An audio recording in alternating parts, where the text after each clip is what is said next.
जय हिंद जय भारत दोस्तों, welcome to our channel genius of commerce. Guys class 11th की डीक्यूएल अकाउंटेंसी में हमने जर्नल चैप्टर के क्वेश्चन नंबर 14 तक लास्ट वीडियो में कर लिए थे। आज हम बात कर रहे हैं क्वेश्चन नंबर 15 की, जहां डेप्रीशिएशन लगाने को बोल रहा है फर्नीचर पर 5000 और मशीनरी पर 20000। मतलब इसमें जनरली ऐसे ट्रांजेक्शन है जो मिसलेनियस टाइप के एडजस्टमेंट है और आपको ऐसी एंट्रीज ट्रांजेक्शन के संग याद होंगी तो आपको दिक्कत कम से कम होगी। समझाने की बात हमारी है, हम समझाएंगे आपको कि कोई भी चीज डेबिट क्रेडिट क्यों हो रही है।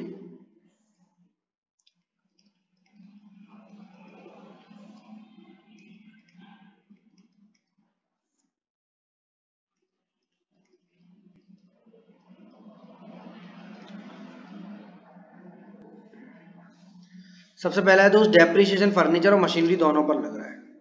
डेट तो दी नहीं है तो यही मान लो, जर्नल का फॉर्मेट है। डेप्रिसिएशन एक लॉस होता है दोस्त। कैसा लॉस होता है? जिस तरह आपका सामान जल जाया करता था, loss by theft, loss by fire कर तो लॉस ऐसी तरीके का, मतलब नॉमिनल अकाउंट है, लॉसेस डेबिटेड होते हैं। अगर फर्नीचर पर लगेगा तो फर्नीचर की वैल्यू को कम कर देगा, और मशीनरी पर लगेगा तो मशीनरी की वैल्यू को कम कर देगा। इक्विपमेंट्स पर लगेगा तो इक्विपमेंट्स की वैल्यू को कम कर देगा। फोन पर लगेगा तो फोन की वैल्यू, मोटर व्हीकल, बाइक पर, कार पर, प्लेन पर, शिप पर, जहाज पर, मतलब सारी टेंजिबल फिक्स एसेट्स पर तो लगता ही है। लगता है इंटेंजिबल पर भी, नाम अमोर्टाइजेशन हो जाता है।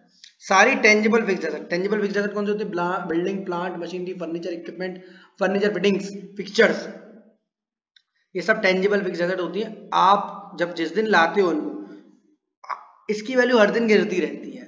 वैल्यू गिरने का क्या रीजन हो सकता है? उठादरी में टूटती बढ़ती है, यूज करने की वजह से पुराना हो जाता है फोन, 3G से 4G नेटवर्क पर आ गए, 4G से 5G पर आने वाले हैं, इसकी वजह से वैल्यू कम होती है। तो कम करने की वैल्यू जो है डेप्रिसिएशन फॉल कराता है। तो बेसिकली डेप्रिसिएशन लग रहा है 25,000 का।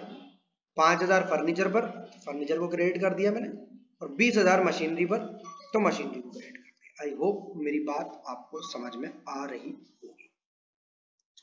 Depreciation charged on furniture ₹5,000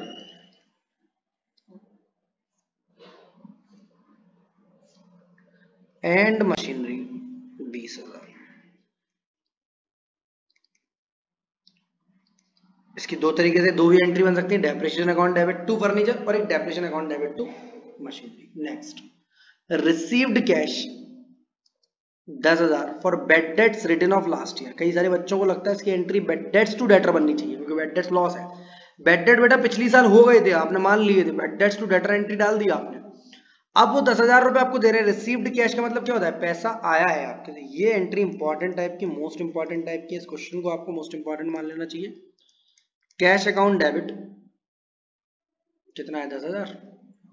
cash account debit क्योंकि रिसीव्ड कैश, कैश रिसीव्ड है। क्रेडिट लिखेंगे दोस्त आपको बैड डेट्स रिकवर्ड। पिछली साल तो बैड डेट्स थे ये, पर अब ये रिकवर हो रहे हैं। क्या हो रहा है? रिकवर्ड। रिकवर्ड मतलब वापस मिल रहा है पैसा आपको। कैश अकाउंट डेबिट टू, अरे कितना, 1 लाख के होंगे, बैड डेट्स रिकवर्ड। क्या लिखेंगे? Amount received as bad debts recovered. Amount received as bad debts recovered. समझ आ रही है बात है जी sir. Next point number 3, Ajay Singh was declared bankrupt. Bankrupt मतलब दिवालिया, एक तरीके का इंसॉल्वेंट, या वो जो बैंक को पैसे नहीं दे पाता है, लोन के, उधार के, कर्जे के। ही ओड 25,000 टू अस। हमारे से 25,000 का उधार लेकर गया था। ओड मतलब होता है उधार लेना। ओन मतलब जैसे होता है ना हम उसके मालिक है। ओड मतलब होता है उधारी, उधार लिया, outstanding. 25,000, nothing could be recovered from his state. ये चीज बैड डेट्स है दोस्त, ये चीज आपकी बैड डेट्स है। ये आपकी क्या चीज है? Bad debts. मतलब जिसको आप बैड डेट्स समझ रहे थे वो बैड डेट्स नहीं है। जिसको आप मतलब समझ रहे हो ना, गाली देके क्या समझाऊं, वैसा गलत इंसान समझ रहे थे, वो गलत इंसान नहीं था, वो अच्छा इंसान था। ये अजय सिंह आपका गलत इंसान है, तो इसकी एंट्री होगी बैड डेट्स अकाउंट डेबिट। ये आपको कुछ भी पैसे नहीं देने वाला।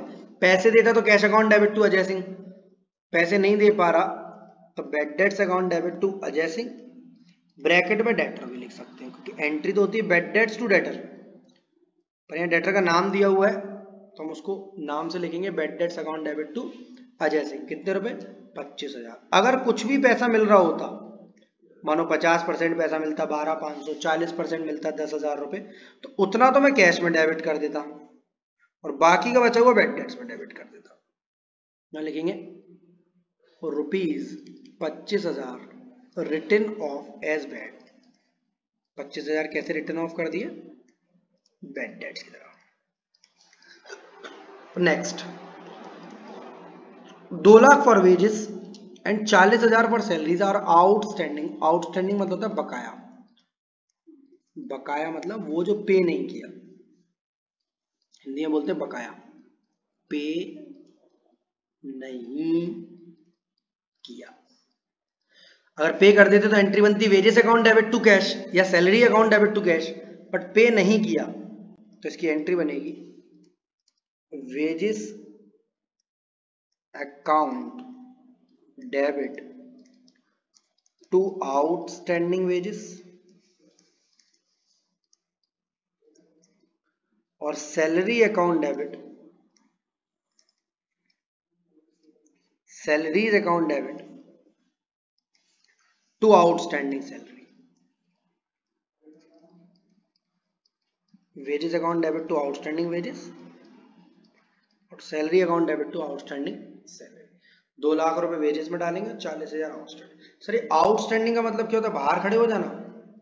नहीं बेटा, आउटस्टैंडिंग होता था बकाया। आउटस्टैंडिंग की हिंदी होती है बकाया। जब भी कोई एक्सपेंस आप पे नहीं कर पाते, ये वेजेस और सैलरी एक्सपेंस ही तो आपके, पे करते तो वेजेस टू कैश बनती है एंट्री। क्या लिखेंगे? ₹2 लाख ड्यू, ड्यू बोलते हैं एज आउटस्टैंडिंग वेजेस, या फॉर वेजेस भी लिख सकते हो। सेम ₹40,000। बहुत सारे वर्ड बने हैं इसके लिए, जितने हो सकते हैं मैं लिखा दूंगा एंट्रीज के ट्रांजेक्शन के through.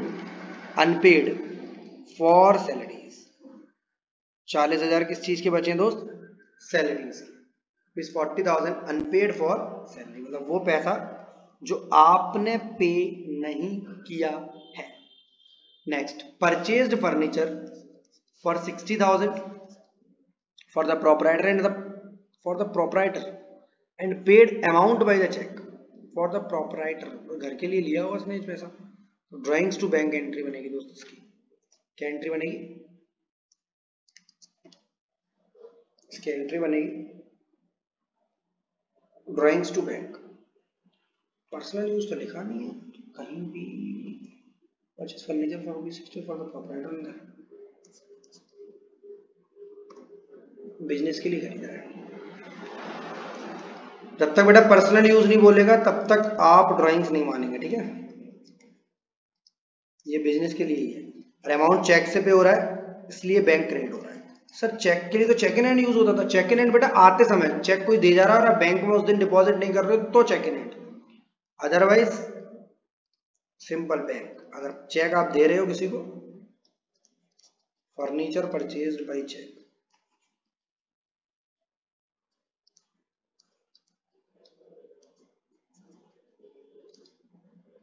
Furniture purchased by cheque. Next, provide 9% interest on capital amounting to 20 lakh. 20 lakh रुपए की हमने कैपिटल लगाई थी, उस पर 9% का इंटरेस्ट देना है। तो ये आएगा 1,80,000, 1,80,000। एंट्री बनेगी interest on capital account debit to capital, interest on capital account debit to capital. 20 lakh का 9%, 1,80,000। 20 लाख का 9%, 1,80,000। Provide interest on capital. Sir वैसे एंट्री पे करते इंटरेस्ट तो क्या बनती? सर पे करते तो बनती interest account debit to cash या interest account debit to bank.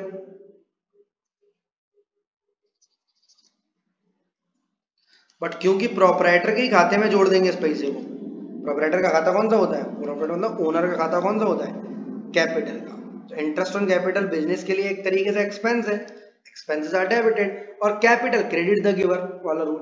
Next, charge interest on drawings 10,000 रुपए। इंटरेस्ट ऑन ड्राइंग्स चार्ज करेंगे 10,000 से, इसकी जस्ट उल्टी एंट्री बन जाएगी, ड्राइंग्स डेबिट हो जाएगी और इंटरेस्ट ऑन ड्राइंग्स क्रेडिट हो जाएगी। बात समझ में आ रही होगी। इन एंट्रियों को अलग से पावर पैक एंट्रीज हैं बेटा, एग्जैक्टली सेम पूछी जाती है आपके एग्जाम में। चाहो तो 2 3 4 बार 6 बार पढ़ लो, समझ लो, कर लो, ये आपके एग्जाम में 100% आने वाली एंट्री। मिलते हैं अगली वीडियो में। Interest on drawings charge. तब तक के लिए जय हिंद जय Bharat, love you to all of you, be happy always. WhatsApp number अपना मैं ड्रॉप कर रहा हूँ यहाँ पर।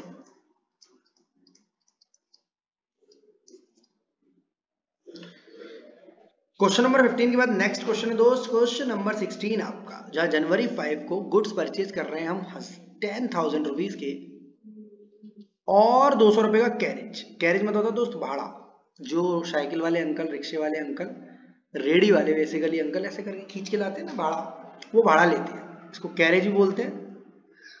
ऊंट घोड़ा गाड़ी पर लाता है तो कार्टेज बोलते हैं। और अगर आप मतलब क्या बोलते हैं, ट्रक या टेम्पो में लेकर आते हैं तो फ्रेट बोलते हैं। डेट पर्टिकुलर्स, एलएफ में एकदम पतली वाली गली अपने मोहल्ले की, अमाउंट का डेबिट और अमाउंट का क्रेडिट। सबसे पहले जनवरी 5 को क्या घटना घटी, गुड्स परचेज किए दोस्त कैश में, तो परचेजेस अकाउंट तो हो जाएगा डेबिट, बट 10,000 से होगा या 10,200 से होगा। 10,000 तो सर परचेजेस में डेबिट होगा, 200 डेबिट होगा कैरेज में, 200 डेबिट होगा कैरेज में, दोनों अलग अलग, क्योंकि परचेज का मतलब सामान का बॉक्स बड़ा सा कार्टन आया होगा, और कैरेज का मतलब उसको भाड़ा लगकर आया है, मतलब वो रिक्शे वाले ने अलग से पैसे लिए, रेडी वाले अंकल ने अलग से पैसे लिए, क्योंकि कैश में गए दोनों चीजें। 10,200 का कैश चला जाएगा। अदरवाइज इस एंट्री को अलग अलग बना सकते हो, परचेजेस टू कैश और carriage account debit to cash. तो यहाँ लिखेंगे goods purchase ₹10,000 and carriage paid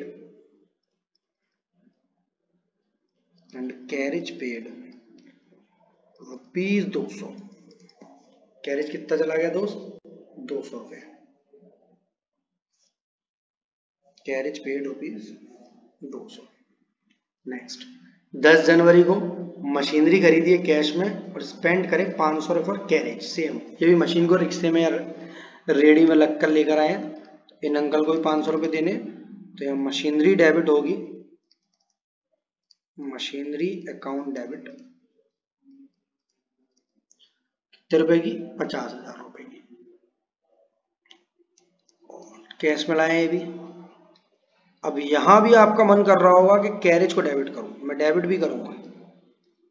आधे बच्चे बोल रहे होंगे सर गलत कर रहे हैं, हाँ मैं गलत कर रहा हूं, कैरेज को डेबिट नहीं करूंगा बेटा। क्यों, क्योंकि देखो मशीन आ रही है काय में रख के, रेडी में रख के। क्या बिना रेडी के मशीन आ सकती है, सर ऐसे तो सामान भी बिना रेडी के नहीं आ सकता, ये तो अलग गलत बात हो गई। मशीन जो है हमारा कैपिटल एक्सपेंडिचर है। जब टाइप्स ऑफ एक्सपेंडिचर वाली मेरी वीडियो देखी होगी आपने, कैपिटल वर्सेस रेवेन्यू वाली, मशीन जो है कैपिटल एक्सपेंडिचर है दोस्त। यानी मशीन 50,000 की ले रहे हो आप, 500 रुपये भाड़ा दे रहे हो, तो 50,500 की पड़ रही है। अगर उसे इंस्टॉल कराने के लिए घर पे गड्ढा खोद रहे हो, मतलब फैक्ट्री में गड्ढा खोद रहे हो, उसमें मजदूर 300 रुपये ले जा रहा है, तो 300 मशीन की कॉस्ट में जोड़ो। मतलब मशीन जब तक चालू नहीं हो जाएगी तब तक वो सारे खर्चे मशीन की कॉस्ट में जुड़ते रहेंगे। यानी सिंपल सी बात ये समझो, भेदभाव हो रहा है यहाँ पर। मशीन आएगी तो भाड़ा मशीन के खाते में जुड़ जाएगा, पर सामान खरीदोगे आप, गुड्स खरीदोगे तो भाड़ा अलग से शो करना पड़ेगा। क्यों, क्योंकि सामान के संग भाड़ा देखो साल में कई बार जाएगा, साल में कई बार सामान खरीदोगे। मशीन आज खरीदी है फिर थोड़ी ना खरीदोगे, सर ऐसे कैसे, हम अगले महीने फिर खरीदेंगे मशीन अगर हमारा काम चलता है, फिर आप उस मशीन की कॉस्ट में जोड़ना। सिंपल समझ लो आप, machinery purchased ₹50,000 and carriage paid 500। यहां चाहो तो डिस्क्लोजर दे सकते हो, बट आप अलग से कैरेज को डेबिट नहीं कर सकते। उसके लिए मैंने पूरे कॉन्सेप्ट की वीडियो बना रखी है, capital and revenue expenditure. Link मैंने बेसिक कॉन्सेप्ट के डिस्क्रिप्शन में दे दिया, उनको पढ़ोगे तो डिटेल में समझाया। भाड़ा तो छोड़ो, और भी सारी चीजें, इंश्योरेंस प्रीमियम, आपका installation expenses, wages paid for installation, there are number of things जो हमारे कैपिटल एक्सपेंडिचर में जाकर जुड़ती है। 15 जनवरी को paid by cheque 2 lakh for cement, 1 lakh for timber, 50,000 wages for construction of building. मतलब हम 2 लाख का सीमेंट खरीद के लाए, 1 लाख की लकड़ी, 50,000 मजदूरों ने लिए उसको बनाने में बिल्डिंग। अब इतने सारी चीजों को हमने चेक से पेमेंट किया, हमने मजदूरों को भी चेक से पेमेंट किया। देख रहे हो तुम बात। तो क्रेडिट क्या होगा, मेरी बात समझो, जब भी चेक की बात आएगी या तो चेक इन हैंड या बैंक। पे कर रहे हो तो बैंक ही है, वो चेक कभी भी जाके लगाए बैंक में, हमारे यहाँ से तो पैसे बैंक से ही जाएंगे। ले रहे हो किसी से, तुरंत बैंक में डाल रहे हो तो बैंक डेबिट, और नहीं डाल रहे हो तो cheque in hand debit. 2 lakh का सीमेंट, 1 लाख की टिम्बर, 3 लाख, 50,000 की वेजेस, सबको जोड़ दो, 3.5 लाख रुपए की डेबिट करो बिल्डिंग। क्योंकि अल्टीमेटली आपको आउटपुट क्या बना कर दे रहे हैं, लकड़ी हो, सीमेंट हो, या फिर लेबर पैसे दे, सबको डेबिट करो बिल्डिंग अकाउंट में। क्योंकि बना क्या रहे हैं अल्टीमेटली सारे लोग मिलकर बिल्डिंग।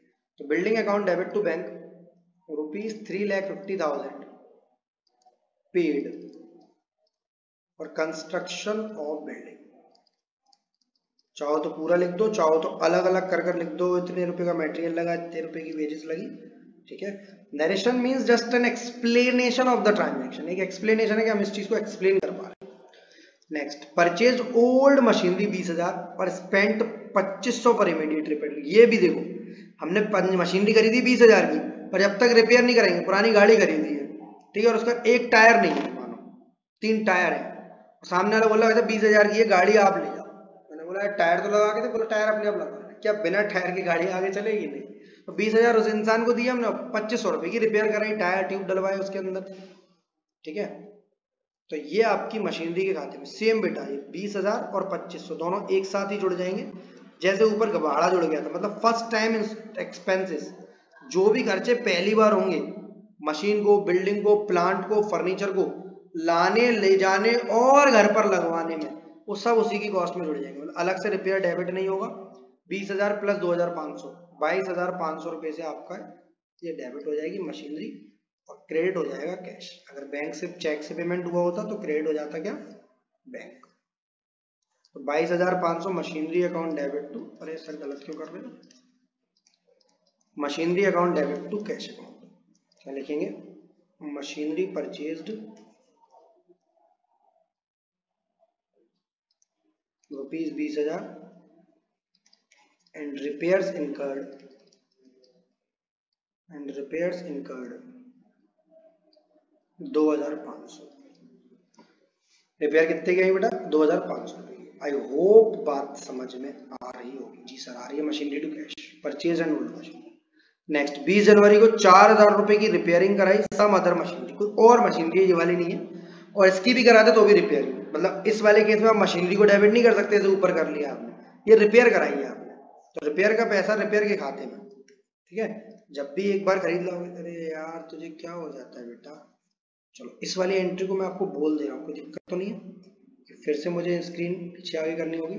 सारे बच्चे लिख लो, repair account debit, repair account debit, repair account debit to cash. Paid word है ना बेटा, to cash, repair account debit to